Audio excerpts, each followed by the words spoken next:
Good morning. So, tuloy ko lang yung report ni Esther. Component of physical education and health in the elementary. Student assessment.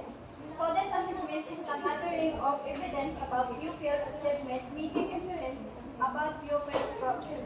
Based on the evidence, physical education teachers collect and track assessment data to make decisions about instruction and to measure the progress of each learner through the learner's experience provided in this subject. So, nag-ano yung teacher na collect siya kung ito ba ay may natutunan yung isang estudyante. Evidence of student learning can include nagpapaano siya ng portfolio of checklist, reading skills, tangible pupil product that demonstrate student learning sort of observed demonstration of physical skills and traditional constructed response. Student assessment provides accountability for standard-based learning and is a key component of class education progress in all subjects. Nagpapaano yung teacher ng portfolio para ito ay kung may matutunan ang isang estudyante sa pinag-aralan niya. Assessment in physical education includes conducting pre-assessment to learn where pupils are at the beginning of a learning sequence, formative assessment that are ongoing during instruction, check for understanding, and summative assessment at the close of a unit or instructional sequence to provide a comprehensive summary of each pupil progress. Component of health. Like almost all aspects of health really on a person's wellness to lead a healthy life, you should always follow the essential component of health. The World Health Organization, along with the help of other leaders in the medical community, continues to work toward educating people, helping them to serve and embrace healthier lifestyle.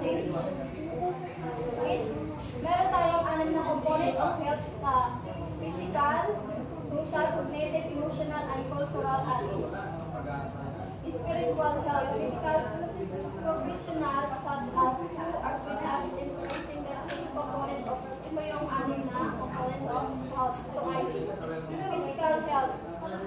Your physical health is probably the most important aspect of health. Whether it is yung running, swimming, walking, dancing, or playing basketball, every movement you make stretching your, di ba pag nag-running tayo, nag-running, stretching yung ating mga katawan, pati yung pag nag-swimming tayo at saka yung basketball, di ba, na-exercise na ng katawan, mga muscle natin. Next is social health. Most people underestimate the power of social wellness with willing to interactive and communicate with others. Kailangan din natin yung mag-communicate sa mga iba or sa mga friends natin para hindi tayo ma-maintain natin yung health natin. Social health show the loneliness, di ba? Kailangan natin yung makipag-socialize tayo sa mga iba, sa mga friends, sa family, para hindi ka naman mag-isa ka lang dyan, di boring, di ba? Of course! Tapos social conducted by friend yung mga usually solid people with how their social life has been provide to lifelong longer lives. A healthy social life also includes your risk of stroke, your immune system, and mga di ba yung mga ating nakatawan pag tayo ay socialize sa ibang tao. Next is cognitive health. Most people have heard of the term cognitive health yet are completely unfamiliar with that. It means cognitive health refers to the brain and this ability to perform cognitive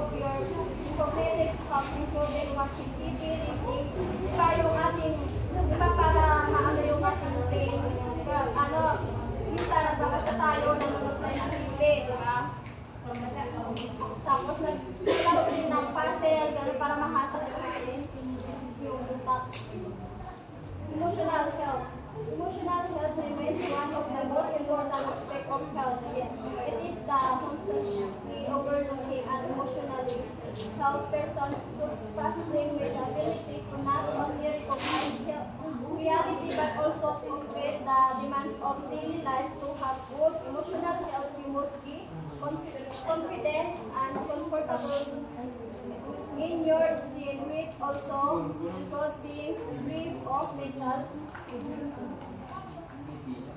disorder. As we grow from teenager to adult, diba, yung emotional natin, diba, bata tayo, parang maano pa yung emotional natin. Tapos pag teenager na tayo, diba, nakakaranas tayo ng depression, gano'n, diba, sa mga, sa school, gano'n.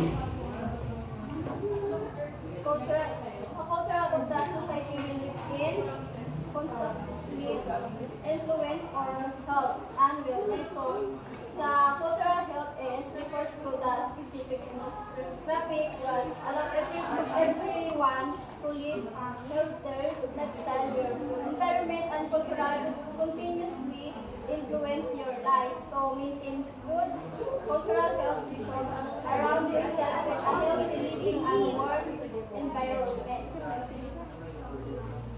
Next is spiritual health.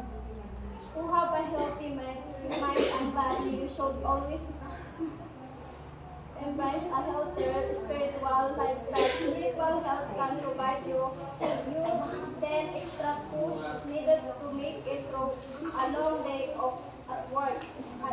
A person's spiritually can also help him her deal well through situation in life, including rejection and breaks, or overcoming financial hardship, finding an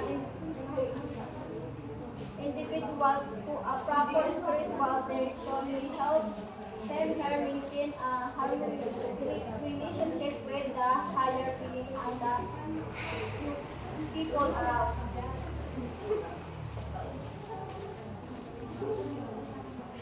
Yun lang. Thank you.